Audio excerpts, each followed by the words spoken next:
Do you struggle with self-doubts? And does it affect your self-confidence?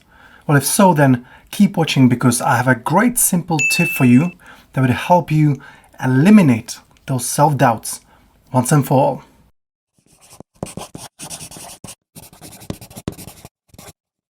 Hey, welcome back to my confidence series. This is Tomas from okisnotenough.com with the confidence tip number 41. Vaccinate against your self-doubt. Now, I understand that vaccine or vaccination may be a little bit of a controversial term these days, but bear with me, I'm using it metaphorically and in the context of personal development.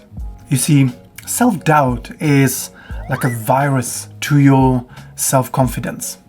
And how do you prevent a virus? Well, you vaccinate against it. And in the same way, you can vaccinate against your self-doubts. Now, usually we all have our common self-doubts that just keep coming up over and over again. And these may be self-doubts like, I'm not good enough, what will people say or think? I've never done this before, or what if it goes wrong? Does this sound familiar? Well, if it does, then don't feel bad because this is what most people struggle with. But more importantly, this is how you can tackle those self-doubts. Now, I'd like you to think of a situation, ideally in the near future, that will most likely trigger some of your common self-doubts. And this may be things like starting a new job, giving a presentation, doing public speaking, going on a date, whatever it may be for you, that will spark or trigger some of the self-doubts and that will affect your self-confidence. Whatever it might be that you anticipate, that will probably trigger some of those self-doubts. Now, the next step is that I would like you to write down all those self-doubts that you are anticipating. I'm not good enough. What will they think of me? What if they don't like me?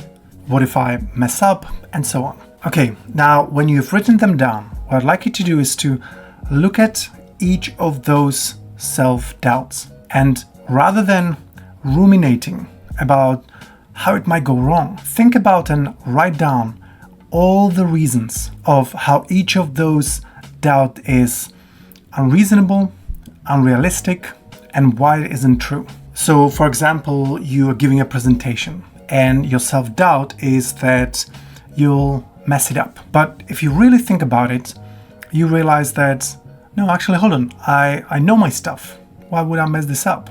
I will prepare extensively. I will have my slides ready, so even if I forget something, well, I have my slides there so I can have a look or take a glance and to remind me of what I need to say. I will have my notes ready just in case I forget something. And also, it's not a public speaking competition, so I'm not really expected to be an incredible, engaging, entertaining public speaker, and so on and so forth. So write down as many reasons as you can think of why those self-doubts are actually not true. They're not real. And when you do this, see, something quite magical, I would say, will happen. Because normally, if you're unprepared, those self-doubts would just creep up at some point before the event, whether it's a presentation or a date, whatever that might be for you. And they would just make you nervous. They would make you, doubt yourself even more. They would totally knock down your self-confidence.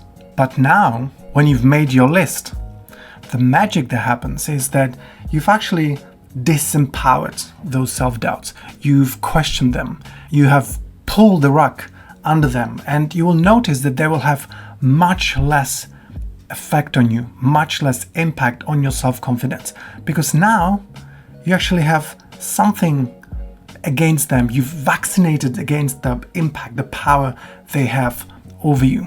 Because look, they may just come up because that's what the mind does. That's what the brain does. That's why you have these self-doubts. Your brain is just trying to protect you from doing something dangerous. And giving a presentation, probably not that dangerous and life-threatening.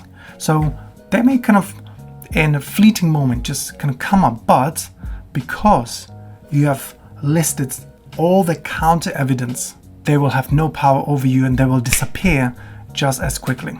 And so this was the confidence tip number 41. Vaccinate against your self-doubt. I hope it's been useful. If so, do the magic, do all the right things, click the buttons, likes, leave a comment if you found it helpful, or if you have something else to say perhaps. I'm happy to read it and I'll do my best to reply. And in any case, I look forward to seeing you on the next video.